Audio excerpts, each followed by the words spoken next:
You see, let me be honest with you. The real reason you haven't gotten a machine learning job, aside from other factors, is simple. Your portfolio isn't just good enough. It isn't just attractive enough. This is not to say you're not trying, but I just mean that your projects are just too generic. You see, I know everybody's learning from Kaggle, from YouTube videos, but you shouldn't just copy the examples in those courses and add them as your projects. Think about this. 50 people apply to a job, and almost everybody that applies to that job does the same project. There is nothing that makes you stand out. You see exactly where I'm trying to go with this. When I got my first job, I built a shoe size prediction model. And this shoe size prediction model was actually to predict shoe sizes from people's height. It was a real problem.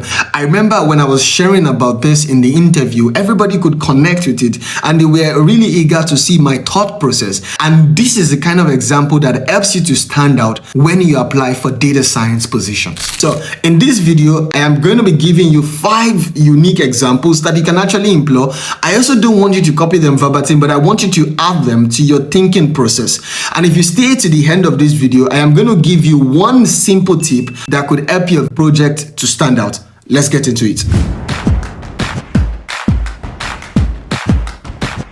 Number 1, end-to-end customer churn prediction system. And this one is a very important one because every company is trying to solve it. Every company actually cares about it. When the customer leaves, it simply means that the business is not making as much money.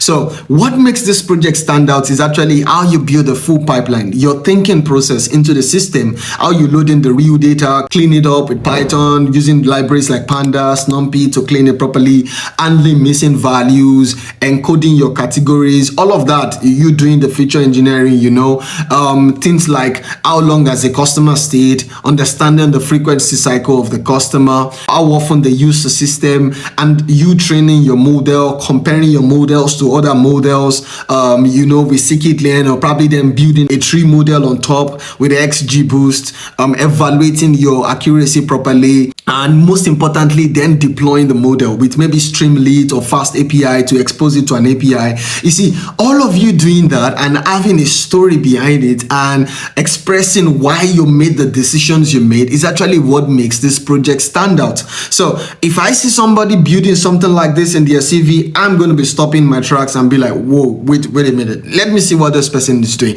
Definitely one project that is very attractive. Now, a second example of a project that you can build that helps you to stand out is fraud detection. And this one is a bit more technical, and that's why it stands out, because fraud detection is not clean data. It's a bit tricky, and companies are spending a lot of money to try catch fraud.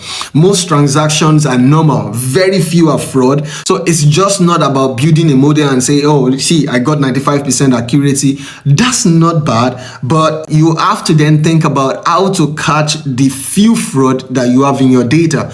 Of course, here again, you're going to be using tools like scikit-learn, XGBoost, but you have to focus on handling the data. You have to deal with class imbalance because you only have few examples, of fraud. Using tools like upsampling, anomaly detection models. And when you evaluate, you're also focusing on precision, on recall, false positives. And because it is fraud, every fraud case that you flag as right is expensive. And you can even take it further, simulate like real-time detection if, for example, it's a bank.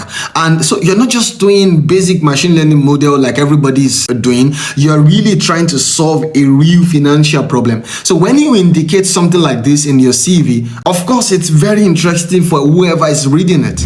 Another project example that I can share with you is to build a chatbot with RAG. And I know that this one is everywhere right now. Most people are trying to build a chatbot, but a lot of times I've found that people do it wrong. It's not just about building a chatbot that talks. No, you have to make it useful. So you want your chatbot to be able to understand PDFs, understand company files, even a website. You want to use tools like with LangChain to structure everything, transformers for the model. For example, you could actually build a chatbot that answers questions about sex. about maybe sexual infections and stuff like that. You want to make your chatbot very, very relevant. So what's the difference between me chatting with your chatbot and just asking my questions on ChatGPT? You really have to think about the next level, and then you want to push it further. Maybe build a system where it can remember previous chat and be able to follow up conversations from there.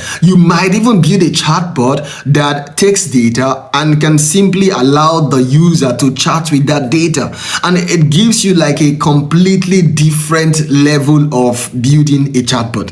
A fourth project that I can suggest to you is medical prediction, something like predicting diabetes or heart disease. And this one is less about being fancy but about being careful.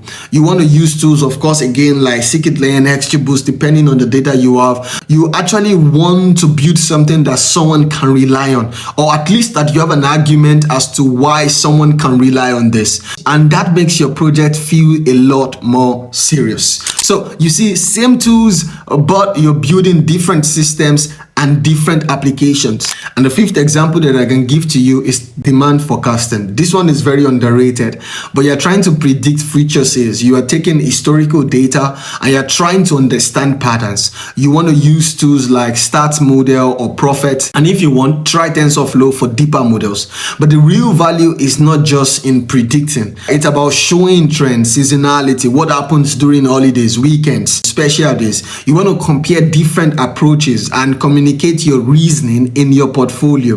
And trust me, this is a very solid project. Now to my one tip that actually helps you to stand out. Across all of these projects, always think about deployment.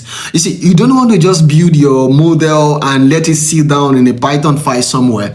You want to wrap something around it, maybe deploy it on Streamlit. Then the user can actually interact with it, or build a dashboard around it, or maybe expose it to an API with Fast API. What that signifies to the person reading your CV is the fact that you don't just build models, you're actually thinking about the usability of them. You are thinking about deployment, which is one thing that everybody is thinking about it, and it gives whoever is reading your CV a sort of way to interact with your model, to feel it, and you can also show it, and that makes you really to stand out. Thank you for watching this. If you enjoyed this video, check out this video where I actually talk to you about what I actually do as a data scientist, my roles, my salary, and everything you need to know. Check it out, and I'll see you soon.